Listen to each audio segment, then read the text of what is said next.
My name is Jeremy Crow, and this lecture is entitled Lucifer, Father of Lies or Bringer of Light. So there's a lot of misconceptions out there about who Lucifer is and what Luciferianism is and what Luciferians do. So I thought I'd start out by describing who is Lucifer. Just start off with that because that's kind of the basis of the whole thing. So the word Lucifer is a Latin word, and it means light bringer. And the word light light itself has always been a symbol of knowledge. And so a light bringer is sort of like one who enlightens or one who brings knowledge. And Lucifer is actually, the original usage of it was in Rome, where they would use the word Lucifer to describe the last bright object in the sky before the sun rises. And that turns out to be Venus, the planet Venus. It's not actually a star at all, but they call it the morning star simply because it's the last bright object in the sky. And it holds out. And so it has a very similar kind of symbolic meaning to the rooster, which also kind of heralds the rising of the sun, calls the sun forth, right? And it didn't always used to be a term associated with the devil or with Satan. So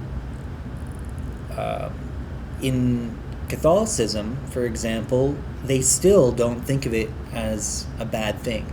If you actually read the entry on Lucifer in the Catholic Encyclopedia, they don't have a problem with the word, and it's not another name for Satan in their paradigm. So there was actually a bishop that took the ecclesiastical name of Lucifer, and nobody thought of it as, oh, he's a devil worshiper. How did he get in? How did he get into the church so deep, or anything like that?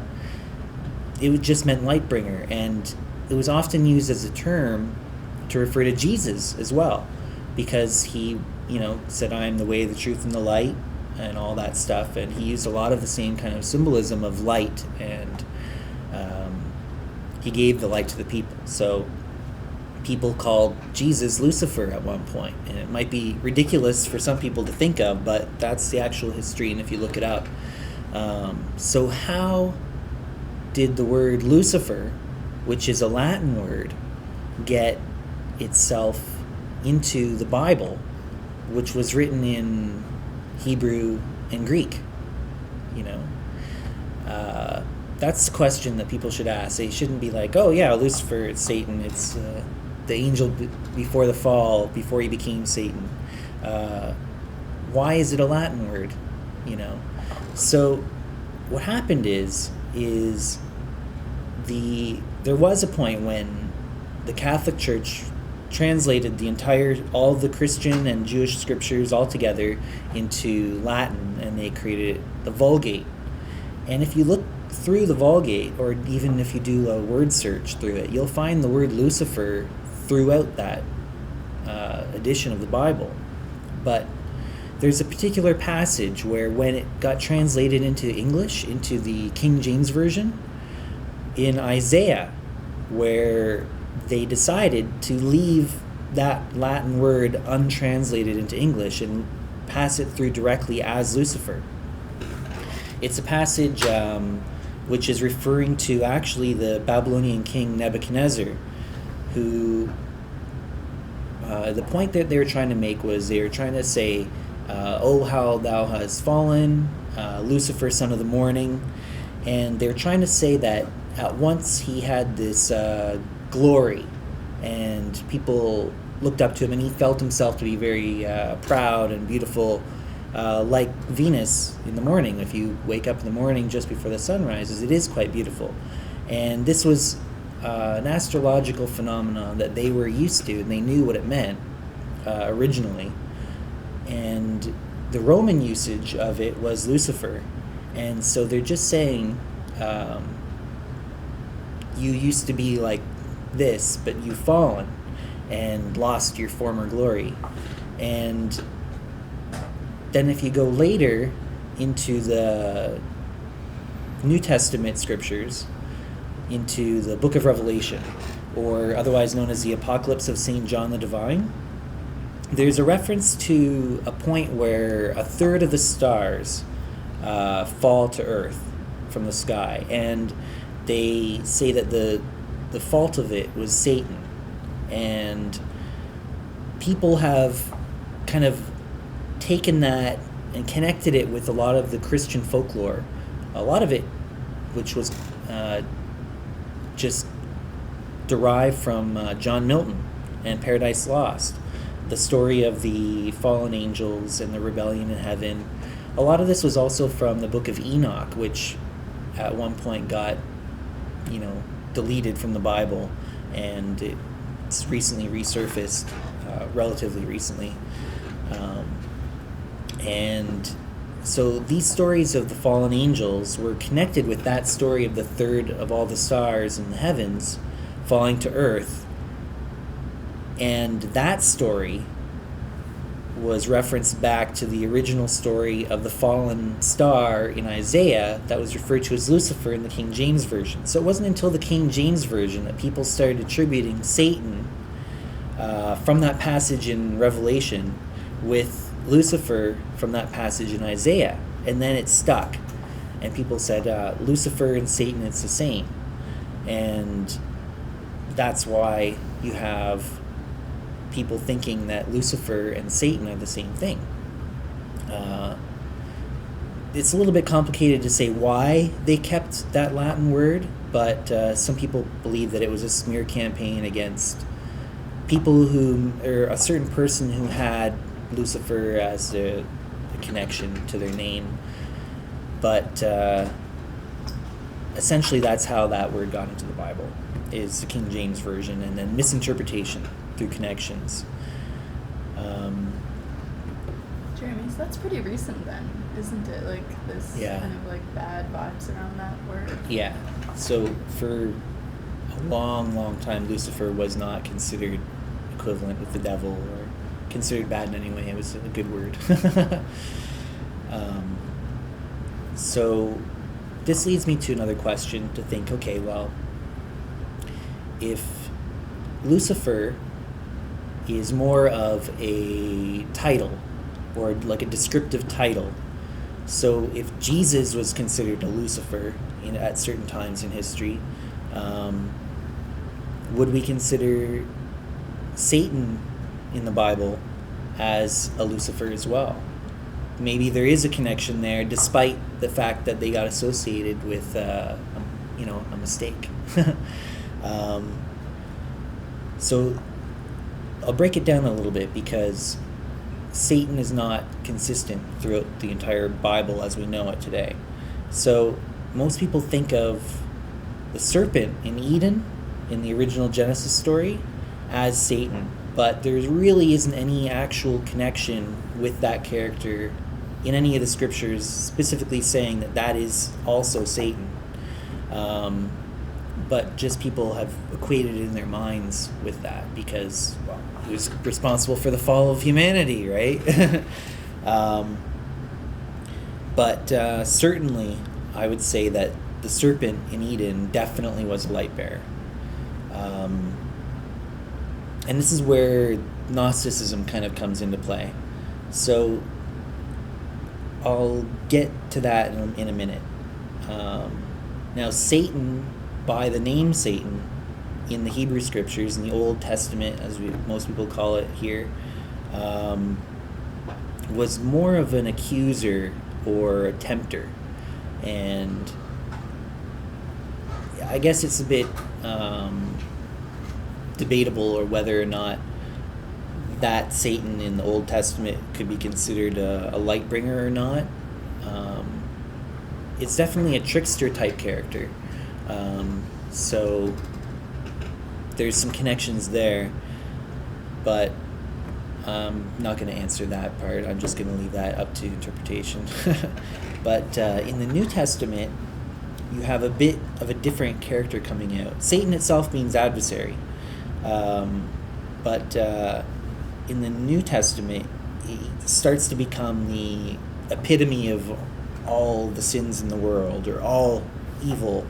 He becomes a personification of that, and almost as an opposite to God, like in the Manichaeanism and Zoroastrian type worldviews of the past. And in that one, I would say that it is sort of a Lightbringer character, but it's a bit more of a knowledge guard or guardian, or threshold guardian character, rather than in a knowledge bringer type character.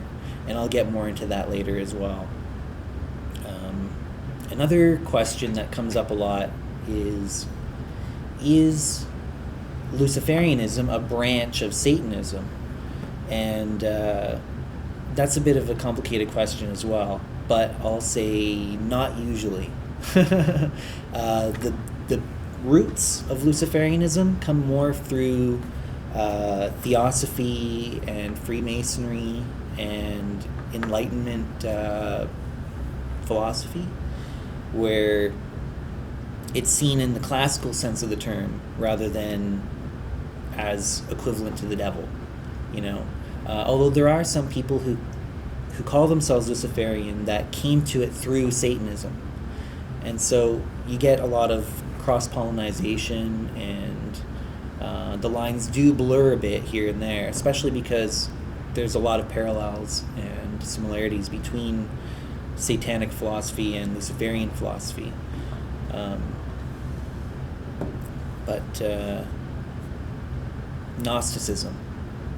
I'll get back to Gnosticism, because this is one of those branches, along with Theosophy and Freemasonry. Gnosticism is a mode of thought or a way of looking at the world that lends itself very easily to Luciferianism. So if you understand a bit about Gnostic philosophy, or even if you just kind of look at some of these stories from the Judeo-Christian mythology in a certain critical viewpoint, Gnosticism naturally comes out of that. So basically what Gnosticism is, it's a Greek word that means knowledge. And so a Gnostic, lowercase Gnostic, is simply somebody who seeks after gnosis, or knowledge, experiential knowledge, not just reading a book that's more just information, but actually knowing something through direct experience. And uppercase Gnosticism, uppercase G Gnosticism, is more of a kind of a philosophy. And it's a way of looking at things. It's pre-Christian, but it really kind of took hold when the Christian religion was being formed. And the best way to describe it is through the creation myths. So a basic retelling of the Adam and Eve story from a Gnostic perspective would be that essentially you have this creator God that has its own backstory. So he was actually created as an accident, and he's blind and ambitious and doesn't see anything but himself and thinks of himself as the highest God, but he's deluded. And he decides to create, and that's the physical plane. That's what the physical plane ends up being. And he creates all these creatures, including humans, and gives them life and gives them the environment in order to kind of have people that he has control over. And he makes humans ignorant in order to be better slaves. And they tend his garden, keep the animals, and things like that. And he sets them in this garden, and there's this tree of knowledge, and he tells them, don't eat from the tree of knowledge or you'll die, you know, because that's the best way to scare them from actually going ahead and trying it. But the serpent comes in, and there's a backstory for the serpent as well, where the serpent is actually an entity created through the reflection of God Most High into the physical plane. So it's almost like a spark of the divine has kind of copied itself into the physical plane, and that is what the serpent is. It's like the incarnation of God Most High beyond all of the deluded, power-hungry, jealous gods, and acting in this physical plane. And the serpent is not even always a he. Sometimes it's a she. But I'm getting ahead of myself here. The serpent convinces the Adam and Eve to eat from the tree of knowledge, says, God's lying, you're not going to die. He just doesn't want you to have all the knowledge like the gods have. And because he wants you to be under his thumb. He wants you to be his servants, his slaves. And he wants you to remain ignorant. And so they eat from the tree, and they realize that he was right. And God gets really angry and boots him out. But the reason that he boots him out, and this is in the canonical version of the story, is because he's afraid that now that they have all of the knowledge of the gods, that they're also going to eat from the tree of life and become immortal, and they'll be just like the gods. And so it was because they wanted to keep them down. They didn't want the humans to be able to attain divinity. They wanted them, if they said, well, if they're smart, at least they're not immortal, you know? And so we still have some kind of control over them. So in this story, God is the bad guy, and he is basically a slave owner and wants to keep people ignorant slaves. And you can see this kind of theme throughout the scriptures, calling people sheep, you know, and needing a shepherd, and infantilizing, you know, making people revert to their more childish kind of selves and not grow up and take their own personal responsibility. And the serpent is the liberator. He brings the knowledge that allows them to transcend this drudgery state and think for themselves, and even, you know, seek higher things as well. So Lucifer's the good guy, and he's the one that's looking out for humanity. And so that's kind of a very common Gnostic perspective. And a lot of times they just considered themselves Gnostic Christians. They didn't consider themselves Luciferians per se. They felt that they were Gnostic Christians. But it was a kind of a Gnostic Luciferian ideology that they held to. Some of them were pretty fanatic about it too.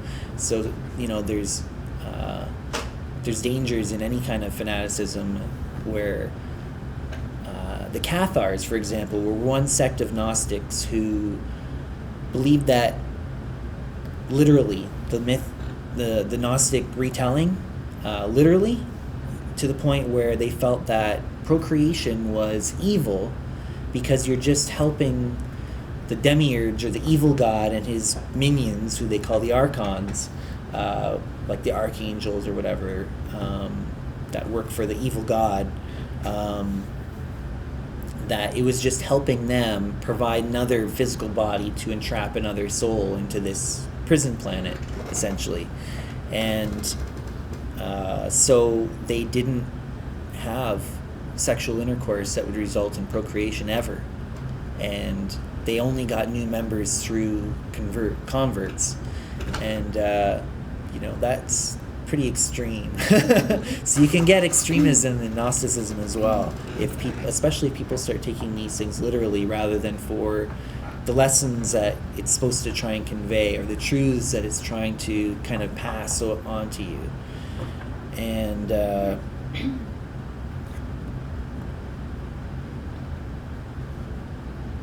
okay, yeah, so one of the really interesting things about the Gnostic viewpoint is that if you were raised within the Judeo-Christian religion, any of the Judeo-Christian religions, you've been indoctrinated since birth with these myths. And a lot of people were told that they were literally true as well, or at least directly communicated by God in these specific words. These types of things are what people have been told from childhood.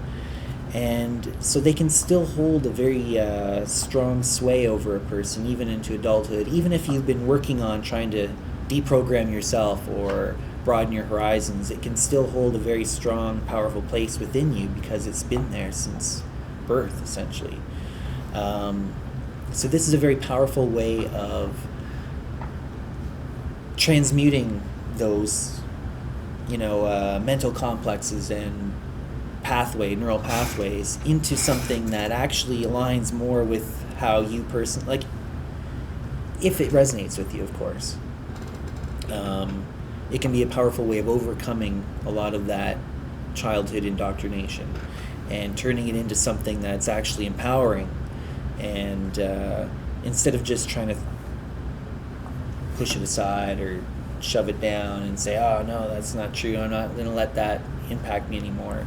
You can just reinterpret it, and it becomes very powerful. Also, even if you're not indoctrinated with all that since birth, it can also be very useful to learn these stories from a Gnostic viewpoint, because it lets you look at the stories from a different way.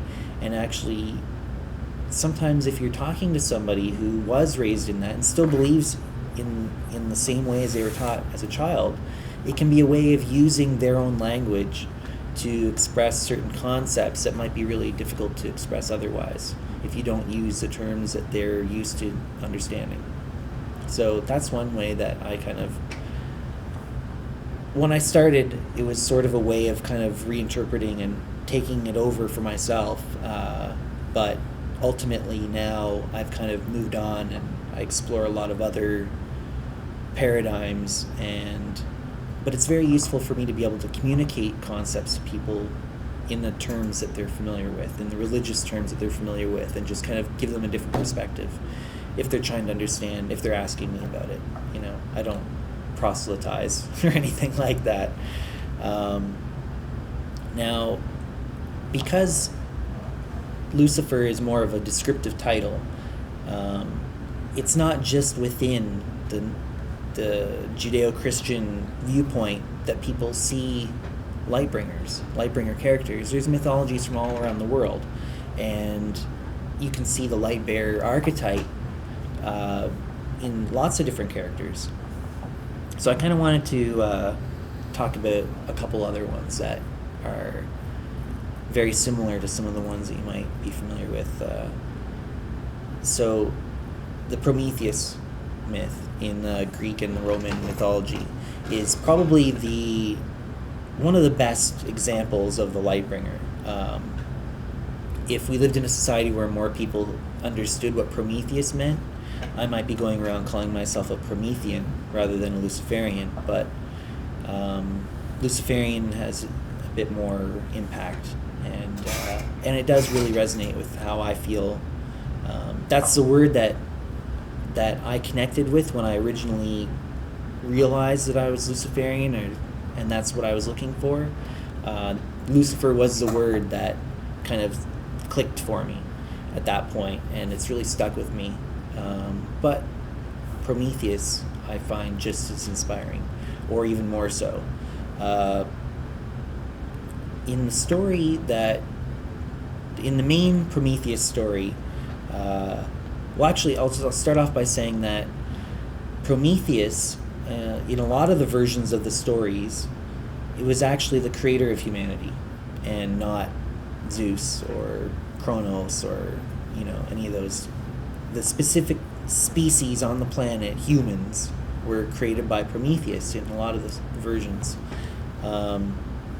So we get to the situation where the old gods have been overthrown, and we have the Olympians in power in heaven or on Mount Olympus, and Zeus, or Jupiter if you're talking about the Roman system, but I'll just say Zeus for convenience. Zeus is king of the gods at this point, And humanity has been kept ignorant, animalistic, bestial creature. And Zeus kind of likes it like that because he can control them better. He can. They're unsophisticated, and they're more willing to follow what he says, and they're more scared of him, and they're more dependent on him as well. And so they make better slaves and better servants. And so he's happy with the status quo. But Prometheus believes that humans have much greater potential than they've been allowed to express or explore. So he actually goes in and steals the fire from the Olympians, the Olympic flame, comes down Mount Olympus and gives it to humans, teaches them how to control fire, which of course branches off into all kinds of other sciences, warfare, metalworking, even like cosmetics, and these types of things are all consequences of that knowledge that Zeus didn't want the people to have because it empowered them. And so he gets pissed off and punishes Prometheus for it and binds him to a giant boulder or a mountain, or a giant boulder on a mountain.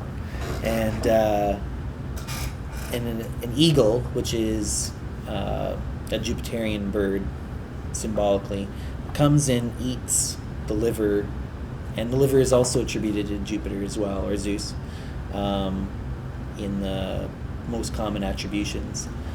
Comes and eats the liver every day, and it regenerates itself every day, and he's in constant torment. Later, Hercules comes and helps him get unbound, and also Charon, the centaur, also plays a role in that as well. But I won't get into the full story, but basically there's a lot of parallels to that story with the Serpent in Eden story. God's a tyrant, slave master, wants to keep the people ignorant.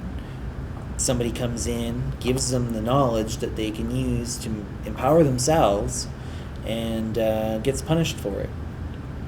The only thing is, in the Greek and Roman version of the Lightbearer story, Prometheus is seen as a hero, whereas currently Lucifer, or the Serpent in Eden, is seen as the ultimate villain, damning us, oh, what, you got us kicked out of our parents' home, and we had it set there. We had the fridge fully stocked, and we just had to sit around, weed the garden.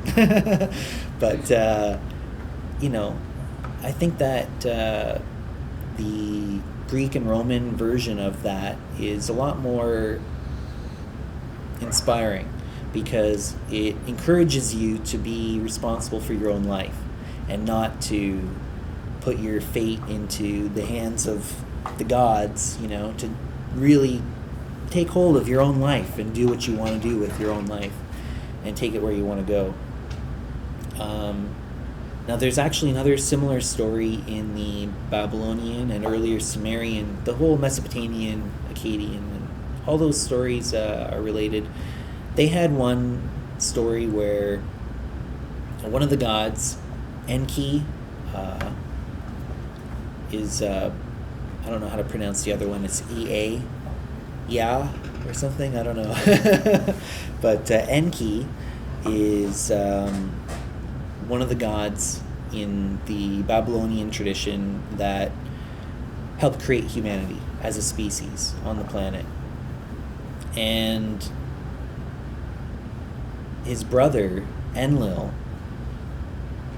started getting really annoyed at the humans because they were making a lot of noise and complaining about their hard labor that the gods were making them do, and which was what they were created for in the first place.